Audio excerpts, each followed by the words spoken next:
Morning students, मैं परमेश दीक्षित। आज हम आपको पढ़ाएंगे क्लास 10th की मैथमेटिक्स की एक्सरसाइज 4.3 का क्वेश्चन नंबर 3। इम्पोर्टेंट क्वेश्चन है, इस टाइप के आ जाते हैं ये 2 नंबर में बेटा, तो ध्यान से देखना। निम्नलिखित समीकरणों के मूल ज्ञात कीजिए। मूल ज्ञात करना हमने सीखे हैं और 3 मेथड से सीखे हैं। नंबर 1 गुणनखंड विधि, नंबर 2 सूत्र द्वारा यानी धराचार सूत्र से, और नंबर 3 हमने किससे सीखी है? गुणनखंड निकालने की विधि पूर्ण वर्ग बनाकर। समझ गए? अब इसमें दिया निम्नलिखित समीकरण के मूल ज्ञात कीजिए। इसने ये नहीं कहा कि पूर्ण वर्ग बनाकर कीजिए या गुणनखंड विधि से कीजिए या श्री धराचार सूत्र से कीजिए।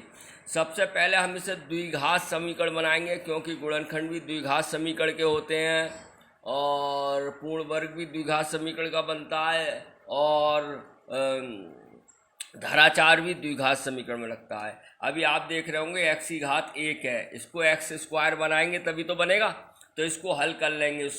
बिल्कुल सरल है। बटे में x से लासा ले लो या बटे में जो चीज़ हो उससे दोनों ओर गुणा कर दो। नियम समझो, लासा ले लो, नहीं तो बटे में क्या है x है तो यहाँ लिख दो दोनों ओर। ध्यान से देखना, दोनों ओर x से गुणा करने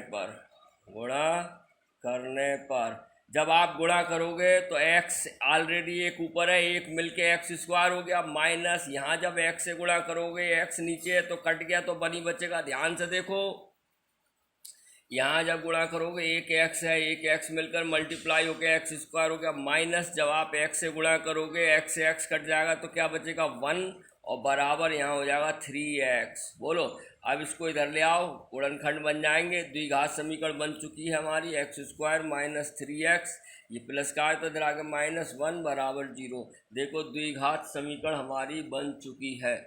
आपको समझ में आया होगा, द्विघात समीकरण हमारी क्या हुआ है? बन चुकी है। अब इसको हम करेंगे कैसे? सबसे पहले अब इसने विधि तो दी नहीं है, गुणनखंड कीजिए। एक ही कम एक गुणनखंड इसके नहीं हो रहे हैं। जब गुणनखंड नहीं होते हैं तो क्या लगाते हैं? धराचार सूत्र। याद रखना, श्री धराचार सूत्र या पूर्ण वर्ग बना के। तो धराचार सूत्र सही है, बहुत ईजी है।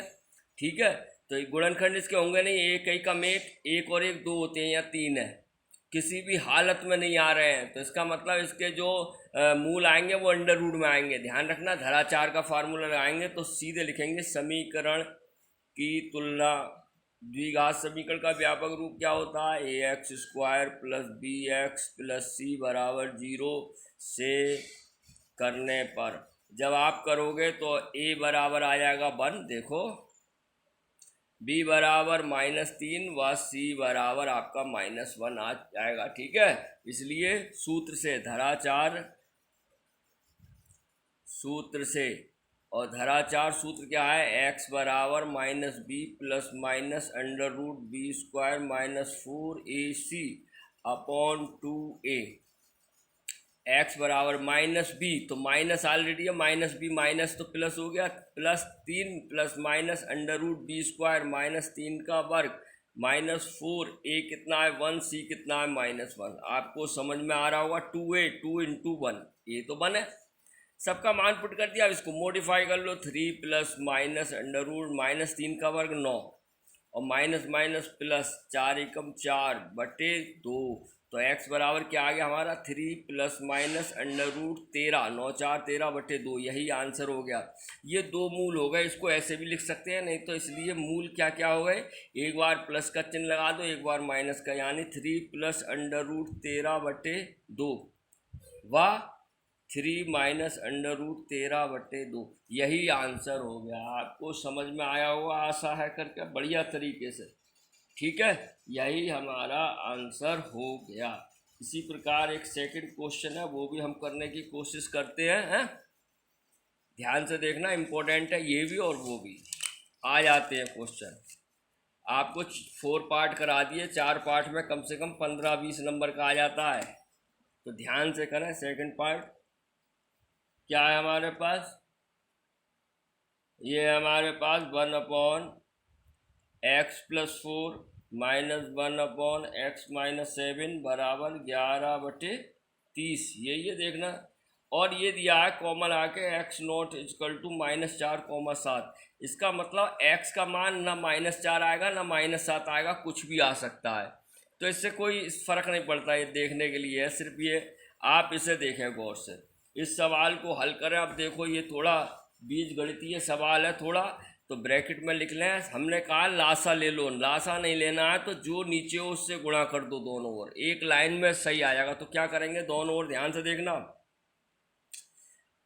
आप कैसे भी कर सकते हो, लासा लेके कर सकते हो, नहीं तो दोनों ओर ये नीचे नीचे जो जो संख्या है उनसे गुणा कर दो। 30 है एक, तो देखो संख्या में x + 4 है, x - 7, देखो हर में यही तो है 3, और लासा अलग अलग संख्याएं सब अलग अलग है, तो ये लास दोनों ओर इससे क्या करने पर, गुणा करने पर एक लाइन में ही सवाल हो जाएगा। गुणा करेंगे तो आ जाएगा 30। अब मैं कर देता हूँ x + 4 x - 7, देखो गुणा हो गई बट्टे x + 4 हो गई। देखो इसमें माइनस, ऐसे इसमें कर दो 30 x + 4 x - 7 बटे x - 7 बराबर, ऐसे ही कर दो यहाँ 30 और 11 भी है यहाँ, 30 × 11 x + 4 x - 7 बटे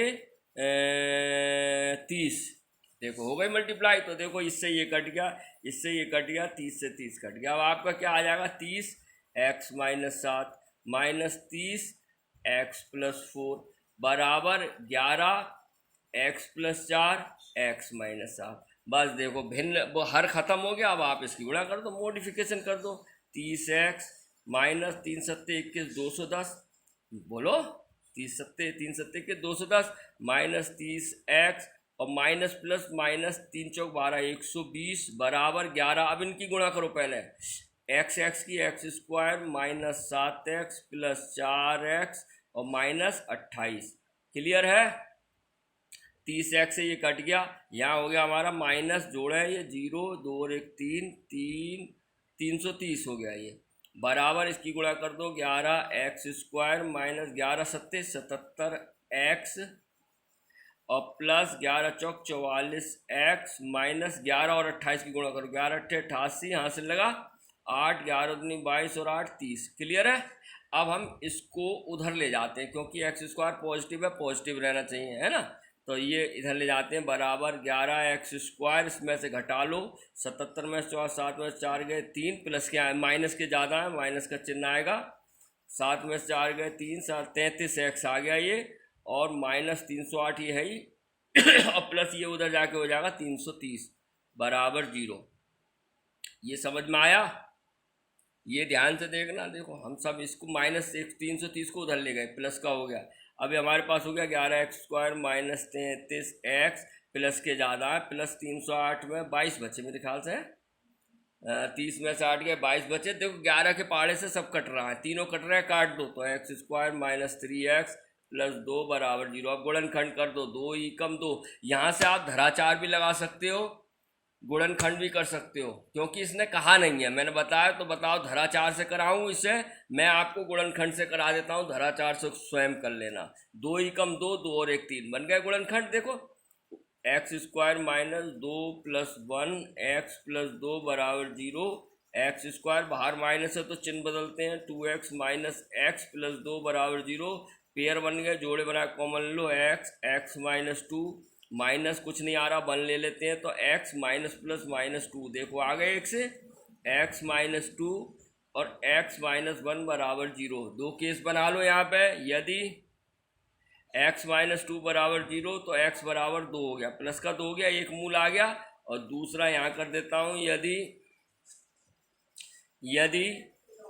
x - 1 बराबर 0 तो x बराबर 1, ये दो मूल आ गए। इसलिए मूल जो आए हमारे क्या क्या आ गए, मूल एक आ गया 2, 1, यही हमारा आंसर हो गया। आशा है आपको समझ में आया होगा बहुत बढ़िया तरीके से। इसको धराचार से भी कर सकते हैं, धराचार फार्मूले से आप करना तो आंसर यही आएगा।